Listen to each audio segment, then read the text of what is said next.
Hello, everybody. Welcome back. Look who's back with us. Say good morning, hashtag. Or don't. Do you have a dog? Do you have a cat? Does their breath stink?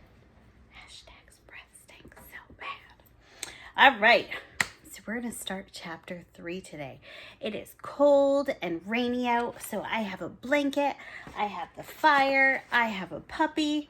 If you want to grab anything that's fun and cozy, you can. And then we're going to start chapter 3. Do you remember who we met as a bad guy in chapter 2? His name starts with a P.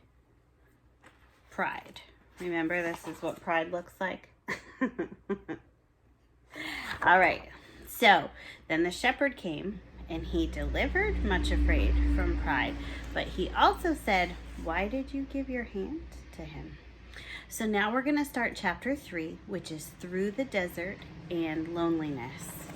Here's Much Afraid. After meeting Pride, Much Afraid's poor crooked feet hurt her even more, and the journey to the high places was slow and painful. As time went on, she still held on tightly to her two helpers, Sorrow and Suffering, and gradually they began to make better progress. Then, one day, the path turned a corner, and to Much Afraid's great surprise, she saw a desert in front of them. As far as the eye could see, there was only bare, sandy land, except for pyramids rising above the sand dunes. Pyramids are buildings that look like enormous triangles and are made from stone bricks. See, there are some pyramids right there. Sorrow and Suffering started to take her on a steep path leading down toward the desert, but Much Afraid stopped firmly. We mustn't go down there. The shepherd has called me to the high places. Still, they showed her she was to follow them down the steep pathway. Much Afraid looked to the left and to the right, and there was no other path. All around them were rocky cliffs as straight as walls. I can't go down there, she cried with fear. He called me up to the high places, not down to an empty desert. She lifted her voice and called loudly, Shepherd, come to me. I need you. Come and help me. In a moment, he was there standing beside her. Shepherd, I can't understand this. The helpers you gave me are trying to lead me down toward a desert, turning right away from the high places. Make a way for us, Shepherd, as you promised. He answered her very gently. That is the path, Much Afraid, and you are to go down there. Oh no, she cried, you can't mean it. You promised to take me to the high places. Here's the shepherd talking to her.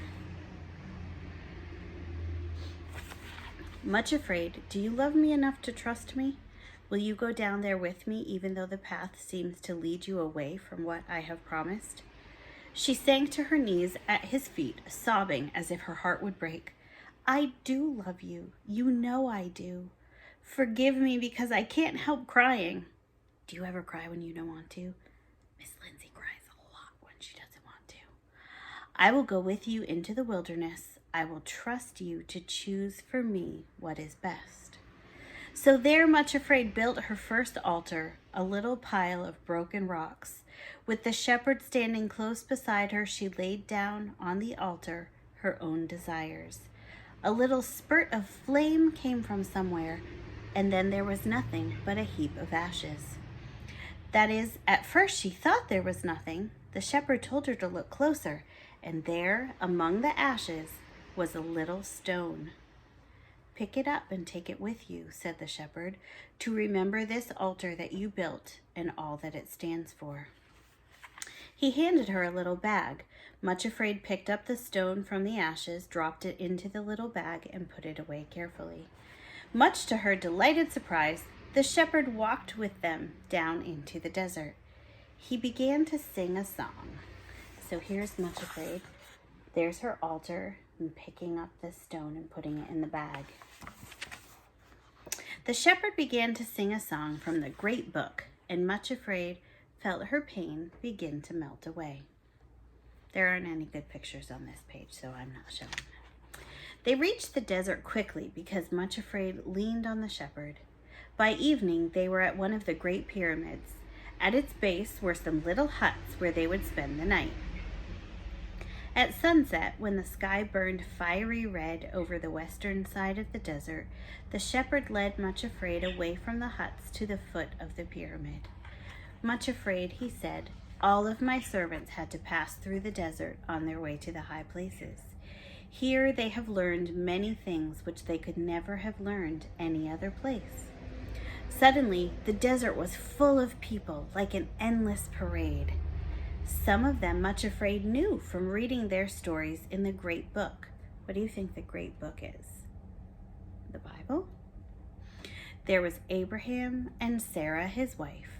They had been strangers in a strange land. Then there was Joseph, whose brothers had turned against him.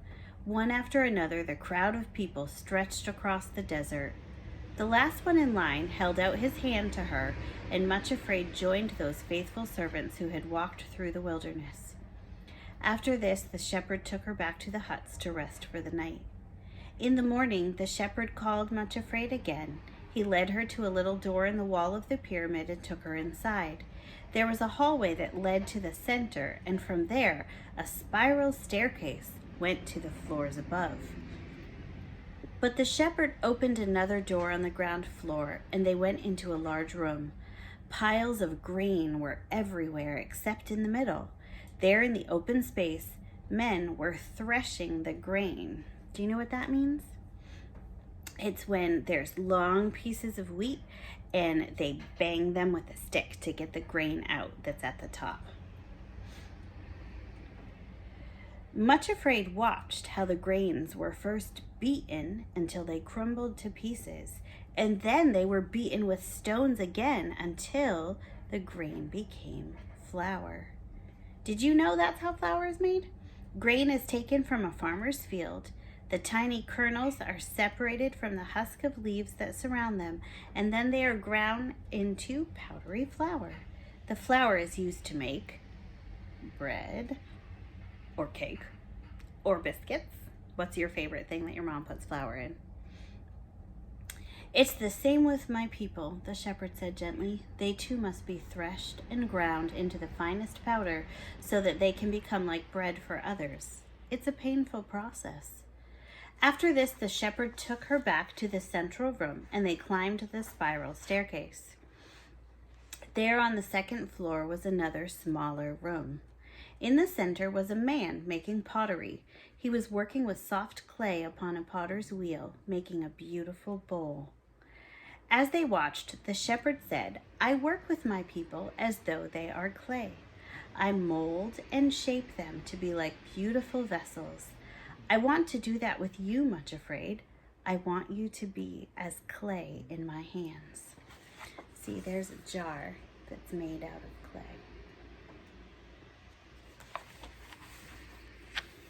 Last of all, he took her up the stairway to the highest floor. There they found a room with a furnace in which gold was being refined. The gold was heated until it was very, very hot. Everything inside the gold that was not good floated to the top and was removed, so that all that was left was pure gold. As Much Afraid stood fearfully looking at the fire, the shepherd smiled and said, My rarest jewels and my finest gold are those who have gone through the fire. Then he took her hand in his and continued, So don't be surprised when you are tested by a fiery trial. Rejoice and be happy. Look, there's a crown. Rejoice and be happy. The words echoed in her mind as Much Afraid walked down the staircase, still holding the shepherd's hand. Then she remembered some other words she had read once in the Great Book. He knows the way I take. When he has tried me, I shall come forth as gold. When it says when he has tried me, it means kind of that he tested you. The words were comforting, and she spoke them over and over again in her heart. They stayed in the desert huts for several days. Time was spent resting and restocking their supply of food and water. On the last morning, Much Afraid made a lovely discovery as she went for a walk. Behind one of the huts was an old pipe connected to a water tank. In the pipe was a tiny hole from which drops of water fell one by one. At the place where they landed was the first growing thing she had seen in the desert. It was a beautiful little golden flower. You see that? Much Afraid knelt close to it and asked softly, "What is your name, lovely flower?" The tiny plant seemed to answer at once with a voice as golden as itself. "I am Acceptance with Joy." Much Afraid thought of the things she had seen in the pyramid, the threshing floor, the potter's wheel, and the fiery furnace. The words of the little golden flower echoed in her mind, and she said to herself, "I too want to be Acceptance with Joy. Whatever he lets me go through, I want to trust him and allow him to have his way with my life, and I want to do it with joy in my heart." Then she stooped down and picked up a pebble that was lying in the sand beside the flower and put it into her little bag with the first altar stone. So see, there's the stone that she picked up.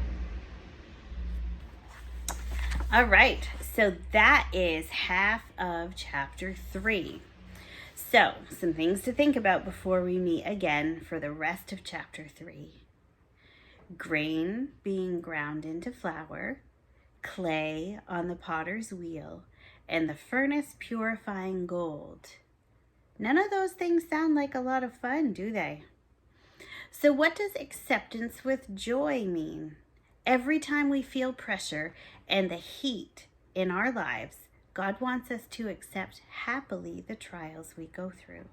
The opposite of acceptance with joy is murmuring and complaining. How often do you choose that one? Probably more often than we want to admit, huh? So, when something goes wrong, do you say, "Man, why did that have to happen?"